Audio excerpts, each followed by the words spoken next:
कि भक्ति असुरों ने किया है और भक्ति देवों ने भी किया और भक्ति मानवों ने भी किया है, लेकिन भक्ति करने का भेद अलग अलग।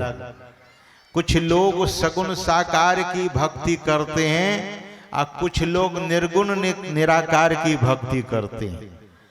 और भक्ति सगुण निर्गुण है, भक्ति स्वतंत्र और परतंत्र भक्ति है।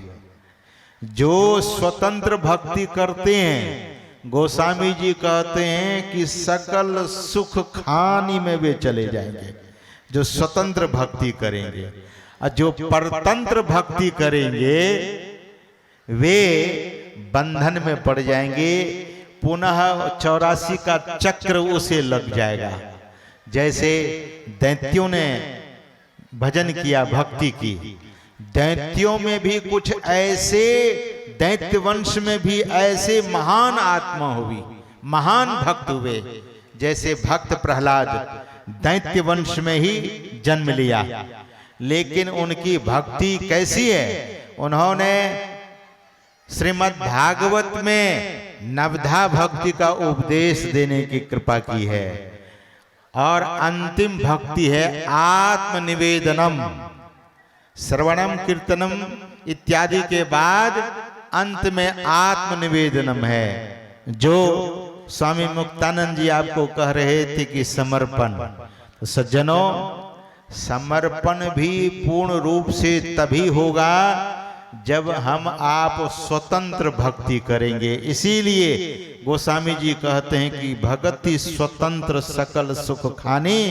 लेकिन ये स्वतंत्र भक्ति की प्राप्ति कहाँ होगी? है कोई जगह, स्थान? तो गोस्वामी जी ने कहा, लगे हाथ वे कहने की कृपा की, बिनु सत्संग न पावहि प्राणी। जब तक सत्संग नहीं करेंगे तो स्वतंत्र भक्ति नहीं कर पाएंगे, नहीं मिल पाएगी। तो स्वतंत्र भक्ति में भी सगुण भक्ति है और निर्गुण भक्ति है। कबीर साहब ने कहा कि सरगुण की सेवा करो, ध्यान से सुनिएगा, सरगुण की सेवा करो और निर्गुण का करो ज्ञान। अब देखिए, निर्गुण का ध्यान के लिए नहीं कहा गया है। कबीर साहब कहते हैं कि निर्गुण का ध्यान नहीं करना है, निर्गुण का ज्ञान करना है। निर्गुण सरगुण के परे तहां हमारा ध्यान। ये कैसी बात है, ये कैसी वाणी है? निर्गुण और सरगुण दोनों के परे, यानी निर्गुण सरगुण के परे कौन है? परम प्रभु परमात्मा है। निर्गुण सगुण के पार में, सत असत हो के पार में, सब नाम रूप के पार में, मन बुद्धि वच के पार में, गोगुण विषय पंच पार में, गति भांति के हु पार में, सुरत निरत के पार में, सब द्वंद्व द्वैतन पार में, आहत अनाहत पार में, सारे प्रपंचन पार में, सापेक्षता के पार में, त्रिपुटी कुटी के पार में, सब कर्म काल के पार में, सारे जंजालन पार में, अद्वय अनामय अमल अति आधेयता गुण पार में, सत्ता स्वरूप अपार सर्वा धार में तू पार में, पुनि ओम सोहम पार में, और सच्चिदानंद पार में है, अनंत व्यापक व्याप्य जो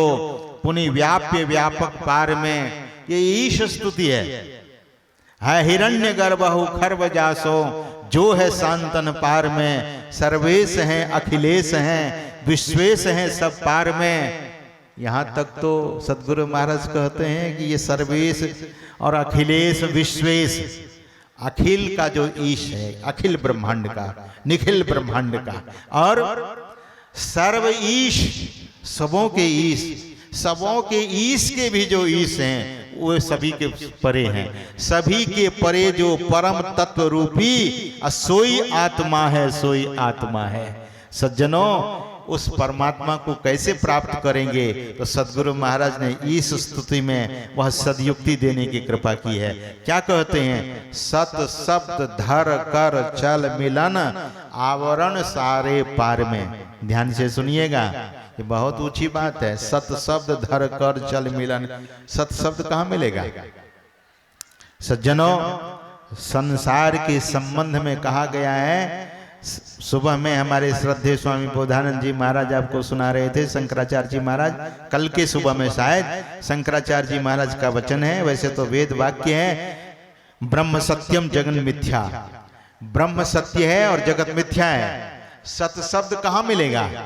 सत शब्द बाहर में नहीं है, वह सत्य शब्द है ओम। इसीलिए सदगुरु महाराज कहते हैं भजो ओम, ओम प्रभु नाम यही, अब भजो ओम, ओम में ही नाम यही ओम। लेकिन यह ओम जो बाहर में हम आप बोलते हैं यह वर्णात्मक ओम है, लेकिन ध्वन्यात्मक ओम नादानुसंधान जब साधक करता है और सत शब्द की जब प्राप्ति होती है वही सार शब्द है ओम। उसी शब्द को धरने के लिए सदगुरु महाराज कहते हैं कि उसे धरिए और सभी आवरणों से पार हो जाइए। लेकिन ध्यान दीजिए, सदगुरु महाराज कहते हैं ये ऐसे भी नहीं होगा, ये शब्द, ये सत शब्द मिलेगा कैसे? तो सदगुरु महाराज कहते हैं, ध्यान से सुनेंगे, सदगुरु करुण कर तर ठहर, धर में ही जावे पार में। यही सरगुण की सेवा करो और निर्गुण का करो ज्ञान। ये जो ईश स्तुति है उस निर्गुण निराकार का ज्ञान कराया गया है। जो परमात्मा निर्गुण है, निराकार है और निरअवयव है। सदगुरु महाराज कहते हैं अक्षय अजय अक्षय अक्षय है, कभी उनका क्षय नहीं होता है। तो उस परमात्मा की भक्ति इस तरह से करेंगे तब, और सदगुरु की करुणा रूपी कर में अपने जीवन को ठहरा कर रखेंगे। उनकी करुणा रूपी छाया में जो कुछ है वही है, उसके अलावा और कुछ नहीं है। आप कहेंगे व्यवहार जगत में क्या करें, सब कुछ छोड़ छाड़ करके बैठे? नहीं, संत महापुरुष कहते हैं कि व्यवहार जगत में आपको व्यवहार करते रहना होगा। अगर आप पिता हैं तो पिता का कर्तव्य निभाइए, किसान है तो किसान का कर्तव्य निभाइए, डॉक्टर हैं तो डॉक्टर का कर्तव्य निभाइए, इंजीनियर हैं तो इंजीनियर का कर्तव्य निभाइए, ठेकेदार हैं तो ठेकेदारी का कर्तव्य निभाइए। सज्जनों, माता है हमारी माता बहन, अगर बहन है तो बहन का कर्तव्य निभाइए, माता है तो माँ का कर्तव्य निभाइए, पत्नी है तो पत्नी का कर्तव्य निभाइए। संसार के व्यवहार को खूब दुरुस्त रखिए। संसार में जिसका व्यवहार जितना दुरुस्त रहेगा वो जंजाल से उतना ही दूर चला जाएगा, प्रपंच से दूर रहेगा। हम सबों को बड़ा व्यवहारिक होना चाहिए। हम लोगों के यहाँ, हम जब दक्षिण भारत कोयम्बटूर में गुरुकुल में पढ़ रहे थे तो स्वामी जी महाराज जब बोलने के लिए आते थे तो सबसे पहली बात यही कहते थे, a my audience and my disciple listen my one thing.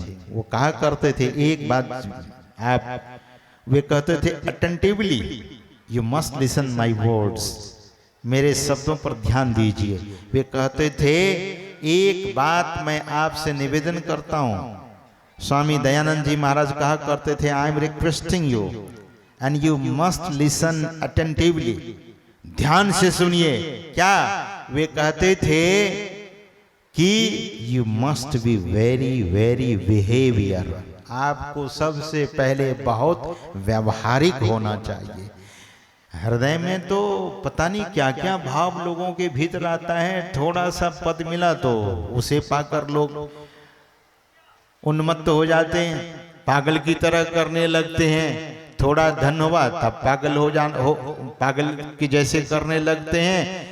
थोड़ी ऊंची पद प्रतिष्ठा मिली तब पागल होना शुरू हो जाते हैं। जो सुख को पचा ले, जो पैसा को पचा ले, जो सुख के घड़ी को पचाता है तब उसे दुख देखने को नहीं मिलता है। सज्जनों, हम सबों को बहुत व्यवहारिक होना चाहिए।